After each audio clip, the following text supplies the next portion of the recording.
I would like to welcome everyone to the Brentwood Wednesday night Bible study. And you know, when I first started here on Wednesday night, the teacher was at 6 rows from the front.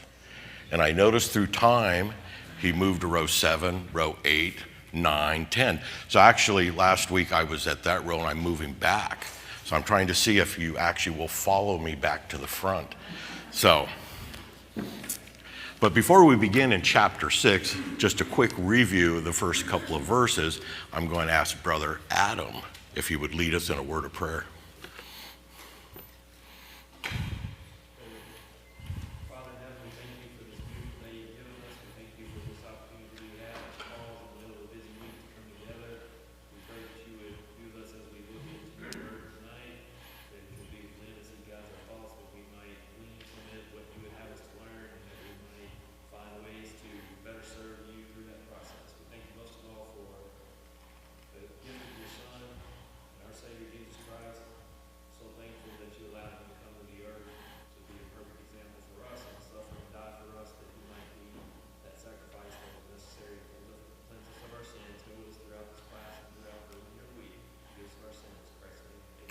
Amen. So Hebrews chapter 6, Brother Jim will be conducting the class on next Sunday and next Wednesday, because we're back on our split routine of covering half the material Sunday morning, then half the material Wednesday. And so my chapter 6 has a couple of verses about Melchizedek. And I'm going to do my best to very superficially touch on those and leave the bulk of that for Jim on Sunday morning. So I also had a discussion with someone today about the people in the religious community long after the Bible was written and brought together, as we call canonization, divided the books first up into chapters, and then chapters and verses. And often when you're teaching a class and you're assigned a chapter, you run into the situation where, this material really should have been shifted a couple verses one way or another. And it's interesting that I've never run across anyone that has ever written about the philosophy of, there's about 6 or 8 individuals, some did chapters and verses, about why those individuals divided up the books the way they did. And just as this, certainly if I was dividing up Hebrews, I would have included probably, I would have started chapter 6 at chapter 11 or run it all the way through the dealing on teachers. But in chapter 5, he talks about how immature those people were because they were not yet teachers. And he said, by this time, you should have been. And then he moves into chapter 6. And even though he deals with the elementary principles of things, we had talked about a teacher, an evangelist or a teacher, who plants and waters, as Paul referred to in 1 Corinthians 4, where he said, I planted and Apollos watered. And it's not that planters only reach out to the lost and waterers only reach out to the saved, but I'm sure every teacher, every evangelist has one foot in planting and one foot in watering, and same with teachers. The people who teach our Bible classes, I'm sure in their life, they have one foot in planting, one foot in watering. But we had talked about these elementary principles. And it's very clear that the writer of Hebrews, when he talks about one who has fallen away, he uses these 4 terms and very strong descriptive terms. There is no doubt that the people he's writing to were Christians, were baptized believers. And so then we talked about the word impossible. We have it used 4 times here in the book. And then we talked about being vegetables or being thorns. And I remember Tom had made a comment about Christians being thorns or thorny, and my comment was just step on them. But he didn't seem to relish that particular thought. But we're going to look at this section here, Romans 12. In Galatians chapter 5, it talks about fruits of the Spirit and deeds of the world. The deeds of the world seem to be tangible actions that Christians should not do. Carousing, immorality. Then when it comes to the fruits of the Spirit, it's things like peace, love, mercy.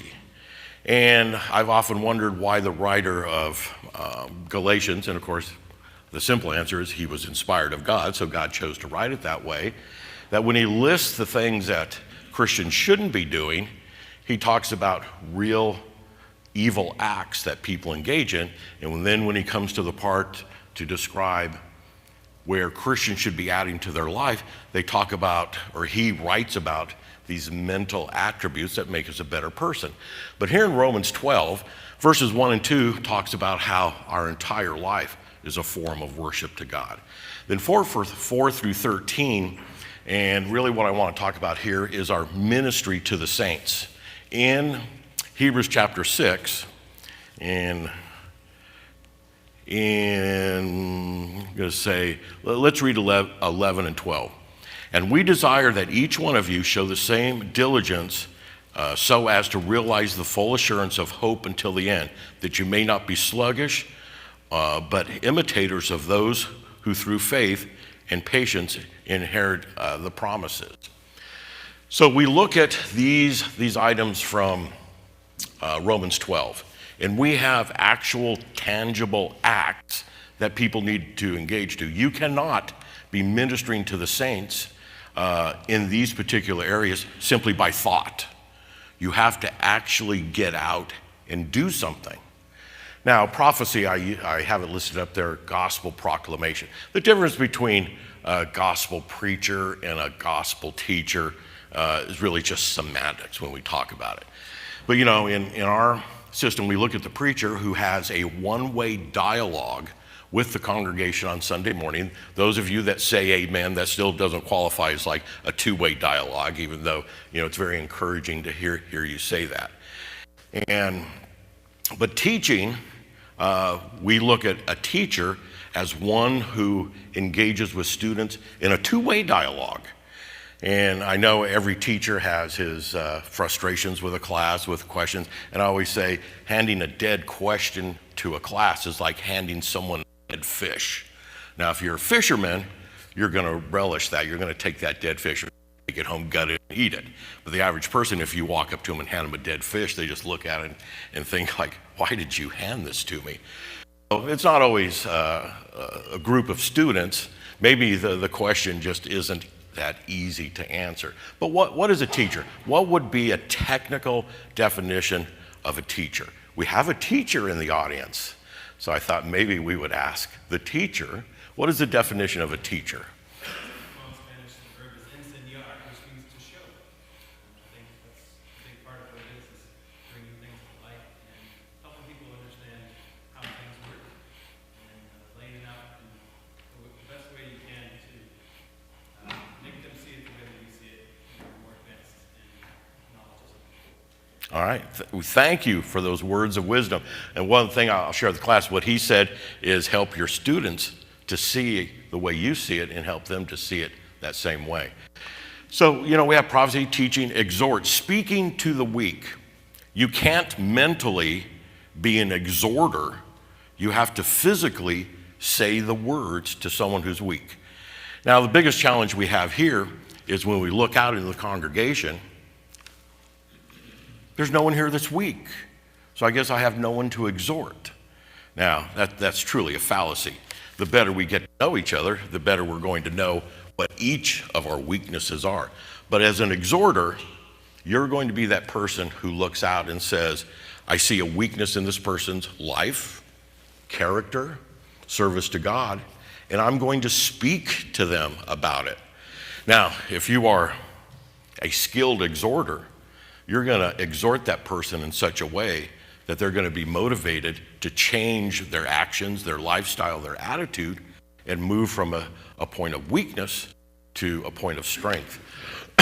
A giver. Now, I suppose there may be some mental attribute of giving that one could say, but the Bible here, at least in Romans 12, is talking about physically. You are physically I'm going to use the word a wealthy person. You have enough monetary sum that you can share it with people. Now, we tend to think of rich people are people who live in some other community, live in bigger houses. And, if we look at how much disposable income we all have a certain richness in our life. But a giver is one, you can do it at church, and certainly there's a financial need for that. But one who is going to minister to the saints is going to look out and say, who here is in need? Now, sometimes that's a real challenge, because we look out and we see people driving up in cars, we see people wearing clothing. No one seems to be destitute. I haven't seen anyone come in barefoot. I haven't seen anyone wearing rags into the assembly. Those would certainly be easy giveaways.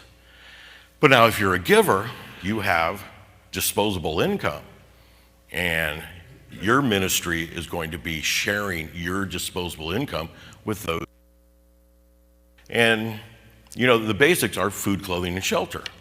But often those that are givers are looking above and beyond just supplying those things. Now, leaders, example and direction. And that is a ministry. And we have elders and deacons within the congregation. And that is their ministry to us. They lead us, they guide us, and they're an example. Devoted to prayer. We have public prayer every service, and we kind of rotate it around. But now all of these duties in Romans 12 are not church assembly duties. These are things that we as Christians can do for each other, ministry, service to the saints. So we really need to look above and beyond just the assembly for prayer, for giving, for teaching. But devoted to prayer is something that needs to be very personal in our life. How do we decide what to pray on? Just look at the world around you. Talk to your neighbor. Talk to members of the church before and after services. Now, it's going to take a little more than simply, how are you today? Because the usual answer is, well, I'm doing just fine. You're going to have to dig a little deeper, if you will, in order, if you want to be devoted to prayer, to find out what you need to pray for. Hospitality. Home and food with other strangers. Now, certainly not part of our church service, not part of our worship service, but you, as one who wants to minister to the saints. And this isn't, how shall we say, simply opening your home up for socializing and recreation. It really has a little deeper meaning, where you have the financial means and ability to take care of food and shelter for those in the congregation that don't have the means and ability. Well, that is probably a very small segment. So what do we tend to do with hospitality? We tend to more socialize, fraternize, and have a social life, which is good. I think it's very important that we, as a congregation of people, if we're going to minister to each other, we need to know each other. And we're not going to ever really know each other by the 5 minutes before services or the 5 minutes after services. And to really to know each other, you're going to have to use a form of hospitality to where you share your life with other people within the congregation to really get to know what is it they need in prayer, what do they need in their life. There may not be anything. You may just be reaching out to people that are financially set, emotionally stable, growing as a Christian. But these are the things that, when the writer of Hebrews talks about God is not going to forget your service, God is not going to forget what you've done for his people, these are the kind of things that we are expected to be ministering to each other in. These very categories that are listed here. So let's read 13 through 20, which is the last section here. And it says, "For when God made the promise to Abraham, since he could swear by no one greater, he swore by himself, saying, I will surely bless you, and I will surely multiply you. And thus, having patiently waited, he obtained the promise. For men swear by one greater than themselves, with them an oath given to confirmation is an end of every dispute. So in the same way, desiring even more to show to the heir of the promise the unchangeableness of his purpose, interposed on an oath, in order that by two unchangeable things in which it is impossible for God to lie, we may have strong encouragement, we who have fled for refuge and laying hold of the hope set before us. This hope, we have an anchor of the soul, a hope both sure and steadfast, one which remains within the veil, where Jesus has entered as a forerunner for us, having become a priest forever, according to the order of Melchizedek. Now, Jim wasn't in here when I said Jim's going to take Sunday morning next Wednesday. Jim is back now. So I should get through all the material here. I'm just going to very superficially hit on the order of Melchizedek and let Jim run with it on Sunday. So, what is the promise? You know, we're probably very familiar with it. The Old Testament, there was a promise given to Abraham, then to Isaac, and then to Jacob. And here in the New Testament, we find the promise being referred to, and the readers of Paul's writing, the readers of Hebrew, are supposed to know what the promise is. So I have 3 points up there, and this comes from Genesis 12, 1 through 3. And God made this promise to Abraham. He said, your seed is going to become a great nation. You are going to inherit a beautiful land, flows with milk and honey. And the last is that from your seed will come the blessing of the nations, and we simply refer to it as the promise of the Messiah. So what does the promise refer to in the New Testament? Well, our answer should simply be the same promise, other than we're not expecting to inherit or have our seed be a great nation. We're not expecting to inherit a parcel of land. And we're not even waiting for the Messiah to come. He's already here. So we're living in the results of God's promise. Let's turn over to Galatians, the 3rd chapter. Paul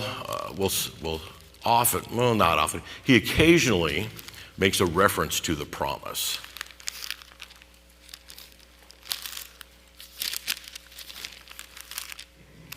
In Galatians 3, 15 through 18, if you read that, brethren, I speak in terms of human relations, even though it is only a man's covenant, but when it has been ratified, no one sets it aside or adds conditions to it. Now the promise was spoken to Abraham and to his seed, who does not say, and to seeds, as referring to many, but rather to one. As to the seed, that is, Christ.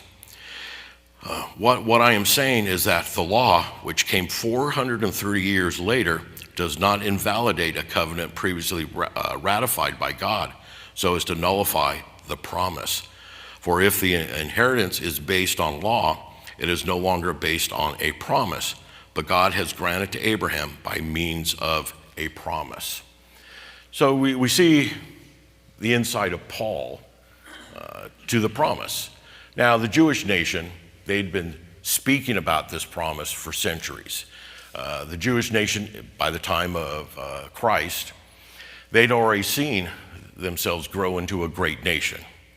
They'd already seen the promised land occupied. And so they were waiting for the Messiah. And when we read through the Gospels, Matthew, Mark, Luke, and John, you know, the conversations that Jesus has with the spiritual leaders of the Jewish nation show that they were expecting, the same with the apostles, his disciples at that point. They were expecting someone to rise up and sit on David's throne and force the Roman Empire off of their land and sit on that throne and rule it like David did, like Solomon did, like Saul did. And so Jesus, who has a spiritual kingdom whose borders go to every nation, was not what they were expecting. And so this promise, they were looking for it. And Jesus came to say, I come to fulfill the promises of the Old Testament. Well, what is the definition of fulfill? You know, that's not a word that is in my vocabulary that I work into my daily language. But what does it mean to fulfill? Fulfill something. Very common Bible word. We often see it in the writing of the New Testament talking about fulfilling things. Build something full, get it to the top. Bring it to the top. bring it to its intended end, bring it to its completion. So when Jesus says, I didn't come to abolish the law, I came to fulfill the law, bring it to its intended end. The last thing to be fulfilled in the Old Testament, the Messiah coming to establish his kingdom. And so the writer of Hebrews and Paul in his letters, when he talks about the promise, really what he's focusing on is the last one. Jesus Christ coming to this world, dying on the cross, and raising again the third day. Dan. Yeah, so while Genesis 12 is a promise to Abraham, I do not believe that it's the promise that the Hebrew writer is referring to. It's actually in Genesis 22, after Abraham was going to offer Isaac, in verse 15 and 16, through the angel, the Lord said, "By myself I have sworn." And so this is actually, it's similar promise, but this is the actual occasion that the Hebrew writer is referring to. All right, good point that Dan brings up in bringing up Isaac being offered by Abraham. So any other thoughts or comments on the promise as we find it here? Because this is, I don't know how much more we're going to see in Hebrews dealing with the promise, but it's a very focal point here. The next section is God made a promise. What does it mean to swear and make an oath? Now, I have the definition up there. The first Greek word, which swear, make a promise. The second Greek word is to make a promise on or with something. So what does it mean to swear and confirm it with an oath or make an oath?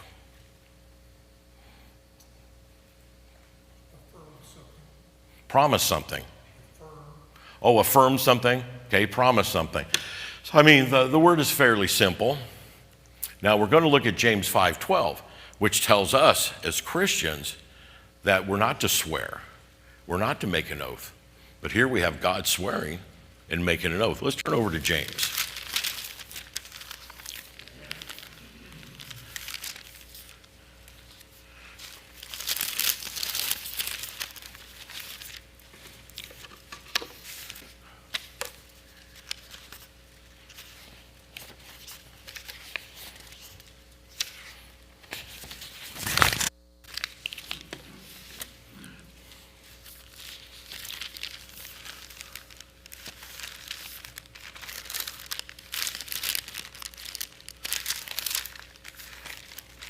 In James 5:12,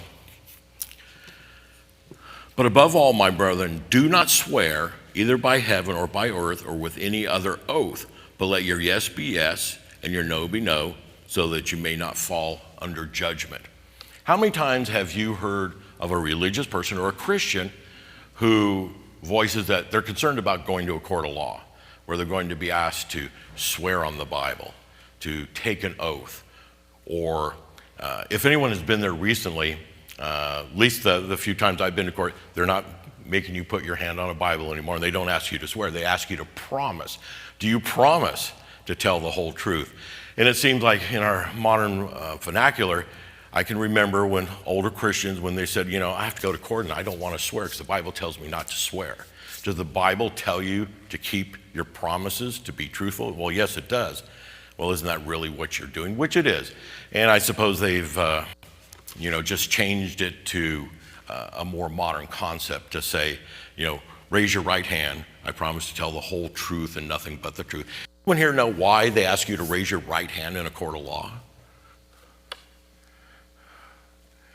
In the colonies, if you were committed a felony, they would brand the first letter of that felony in the palm of your right hand. So when you went to court, the judge wanted to see the palm of your right hand to see if you'd ever been convicted of a felony before you testified in court. So they still carry that through. But for us, swearing and making an oath in the New Testament, people would come and say, I'm going to be there. It was never anything this superficial. I'm going to be there Saturday to help you move everything out of your attic. I promise I'll be there at 9 o'clock and I make an oath on the hair on my mother's head. Now, the one example we do have in the New Testament where people would say, I'm going to promise to do something, and I swear by all the gold in the temple. Because, I mean, that's big, right? A lot of gold in the temple, so that's got to be an oath someone's going to keep. And then when they didn't keep their oath, you know what they said? My mother wears a wig, she's bald, there was no hair on her head. I didn't swear by God, I swore by the gold in the temple, therefore I didn't really have to do it. So when Jesus comes along and the writer of James comes along, he says, we, as followers of Jesus Christ, we don't need to be making these very poetic swears and oath. A swear is a promise to do something. An oath is where you pick something of great value and say, based on the very nature of that value, my promise is that much enhanced because I'm making an oath by this, the hair on my mother's head, the gold in the temple. And Jesus, the disciples, and James says, we as Christians, we simply need to, when we say we're going to do something, that we will do it. And when we say we won't do something, we will not do it. When we make a promise to tell the truth, I'm not sure where it came from. I'm sure I looked up. Someone crosses their fingers. They hide it behind their back. And they say whatever they want because somehow that undoes the obligation of them to tell the truth. That was almost what the Pharisees and Sadducees were doing in the New Testament. And we as Christians, we have to have a much stronger moral conviction. But when we look here in this section, this isn't really a teaching on why we should or should not make an oath or a promise, but it's on the validity of God. God, just after this, is going to say it's impossible for God to lie, but he swore and made an oath. Bob? I think James was condemning having a flippant attitude. Correct. Just saying things like that and making an oath that we're going to do it, that was really not important. Correct. Jay? I haven't done a lot of homework on the history of promises and oaths or anything like that, but I bet if we got to the root of it, it's because people weren't keeping their word, right? I mean, that's kind of Correct. probably at the heart of the issue here. It is amazing that God he didn't have to do that, but he did it so that we would have this anchor, right? Mm-hmm. This promise that we can hold on to and latch on to, because God, he doesn't lie, and he can't lie. He's not going to go back on the things he said, even though that's what we're very much used to in the world we live in. But God does this thing that he didn't have to do. It's amazing. All right, good point. Jim? Well, this idea of oath covenants come into my mind. It's later on in chapter 8, the Hebrew author dives into covenants and kind of explains all that. But these are great promises that God made. And I think some people say there's these 7 covenants in the Old Testament. We think the covenant with Noah and Abraham and David, and these were great promises. Some of them were conditional on how you responded to God, but I think the Jewish leaders would have been aware of these great promises that God had made through the generations. All right, Jim brings up a very important point that some of the promises of God in the Old Testament were conditional on the people faithfully following him. Now, in this section, the writer of Hebrews speaks about God swearing and making an oath by him. There's no one greater. And that very swearing and oath-taking had to deal with the promise, that his promises were going to be true. The big picture in the book of Hebrews is what? This group of Jewish Christians who say, you know, the community I live in is rejecting me. Financially in business, I'm suffering. My family is no longer open to me. I'm going to move back to the Jewish law and the Jewish way of doing things in order to bring peace and harmony to all those things. Well, the writer of Hebrews, one of his points, and the point he's making here, is that the promise that Jesus Christ was going to come and be the Messiah and establish God's kingdom, and he would reign forever. And that promise God had made, and that promise God can keep. Now, the next section here, two unchangeable things. Now, if you've ever taught Hebrews and you look at writers, that's a fancy way of saying you read a lot of commentaries, and you study what people have said, what are the two unchangeable things? Now, I'm taking the position God does not lie, Jesus is our high priest forever. And I was a little surprised in refreshing my memory of how many different notions that I saw people share that said the two unchangeable things here was this and this and this and this. Quite often when people will write things, they'll say two unchangeable things. The first being this, and the second being this one, so it's very easy to track. And I saw some writers who went back to verse 9 and started to build their case for the two unchangeable thing. It just seemed so simple to me that, the two unchangeable things is that God is not going to lie. He's not going to tell an untruth with the intent to deceive. And that Jesus Christ is a high priest forever. We've already seen that as the nature of Melchizedek. Dan? Yeah, this is a really tough one, and I'm really glad you got into this, because for years I looked at this passage and I was like, where are the two unchangeable things? And I think I've come to the conclusion that it's the oath and the promise. Mm-hmm. And both of those things, now I still could be wrong. I don't know if that's the correct answer. I don't know if that's exactly what the writer is getting at, but it seems like he spends enough time on the oath in Genesis 22 that he made to Abraham when he swore by himself. And number two, the promise of the Messiah. Mm-hmm. Both of those things are impossible it's impossible for God to lie. Now, I'm not 100% certain that those are the two things, but I think it is. Well, if in the, I'm going to call it the sermon of Hebrews, if he had gone to the traditional way and said, two unchangeable things, number one being this and number two being that, it'd be cut and dry. There are a lot of, I'd say a lot of possibilities, because I think it's that God doesn't lie and that Jesus is like the order of Melchizedek. But because he doesn't identify him as number one and number two, there's a lot of material beginning back in verse 9 where you could point to it to say, well, that's an unchangeable aspect of God. That's an unchangeable aspect of God. And so, I guess I could have said there are 4 unchangeable things. There are 6 unchangeable things. But the writer of Hebrews, being inspired, said, based on what I'm giving you, there are 2 unchangeable things. Well, what he mentions after that is it's impossible for God to lie, and Jesus being the order of Melchizedek. Typically, in our verbiage, when we say, let me tell you about 2 things that are very important, and then I go on to tell you about them. Now, I could have said, tonight I've told you 2 really important things. Well, you'd look back over the last 35 minutes and go, well, he said a lot of things tonight. I can't imagine what 2 really important key things were that he had said tonight, because you expect me to tell you right after that. So I kind of looked at that in that simplistic way to say, what comes immediately after that? God cannot lie, the order of Melchizedek. But what is a lie?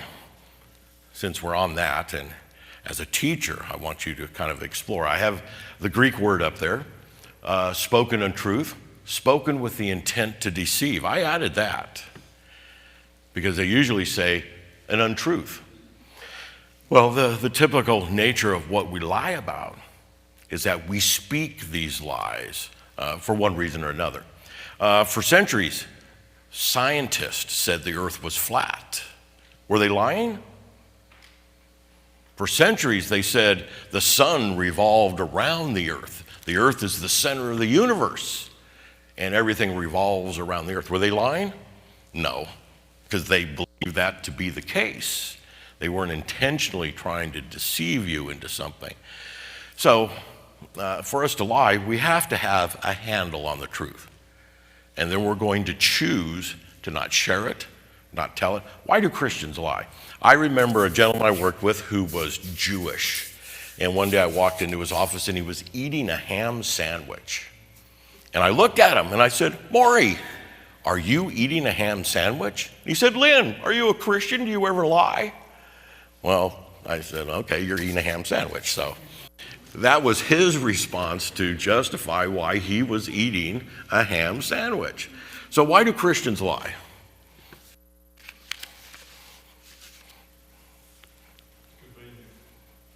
What's that? Convenience. Okay, convenience. What was that? Weakness. Weakness about what? Their conduct, their place in life, not wanting to lose the respect of others that they're talking to. And I don't know where the concept of a little white lie came from. I'm not sure why they title it a white lie. I guess because it's supposed to be harmless. It's not supposed to have any long-term bad effects. But it's an untruth told with the intent to deceive. We lie about things because we want others to think more about us than we really are. We want others to respect us when we really don't deserve that much respect. So, self-preservation. All right, just keep one out of trouble. We lie on our taxes. We lie to the officer when he pulls us over. I really don't know how fast I was going. And I'm not going to give you any advice on how to get out of tickets. Just slow down and you won't have to worry about it. Everyone here know that this next week is the state troopers speed week in the state of Tennessee. Wouldn't know it by the way people are driving today, but so. God does not lie. God doesn't have these weaknesses where he needs to cultivate your self-respect. God is all-powerful and all-knowing. He doesn't need to lie in order to deceive you. You're a person of free will choice. And so God doesn't have this need to lie, unlike ourselves sometimes. So certainly our weakness, our desire, our interests are certainly motivated by our emotion, our intellect, our desire to keep something, our desire to not get in trouble, our desire to make our life easier, just all of those things. And God is not drugged down by those human emotions like we are. You know, the very nature of the word impossible, we explored that a few weeks ago about his nature would not allow him to lie. Jay? That's exactly where I was headed with this, right? And we kind of started off our class talking about God's character and his nature and him reaching out to us and that being so different than the other gods that, the pagan gods that lived and worshipped. And, that's kind of what this is summing up here, talking about God making these promises and then making an oath on himself. And we see this, he's going above and beyond, reaching out. And the passage here mentions that in verse 17 that he desired to show more convincingly, he's presenting this evidence, but he's trying to do it in such a way that we can't look away or miss it, basically, right? It's pretty amazing. And then the other word that stands out to me a little further down, he mentions hope, and hope is in that in verse 19 twice. That this would be hope, or the end of 18, that we would hold fast the hope set before us, and this is going to be sold a hope that enters into that inner place behind that curtain, right? And so he's pleading with these people. This hope is a very powerful, very strong thing that he's saying, hey, don't leave this thing. This is it right here. Don't miss it. It's pretty powerful.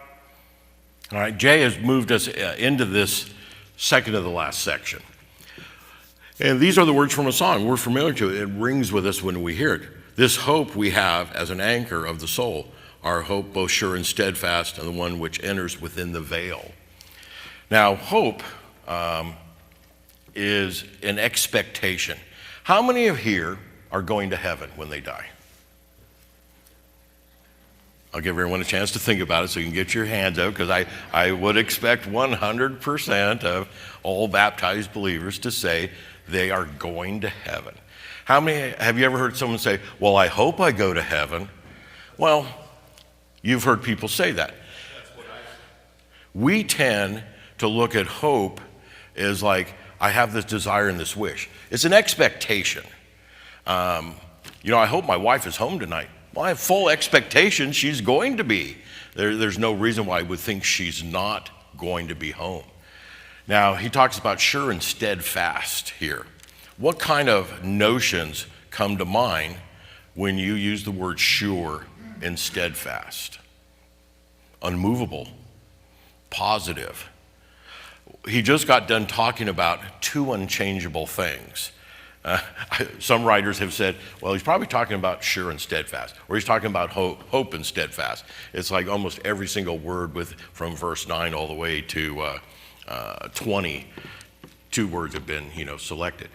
But this is our anchor for our soul, that we have the hope, we have the expectation that God is faithful and true about his promises. The promises here were the Messiah. The foundation of the promise of the Messiah is that Jesus Christ came to this world, died on the cross. He that believeth and is baptized will be saved.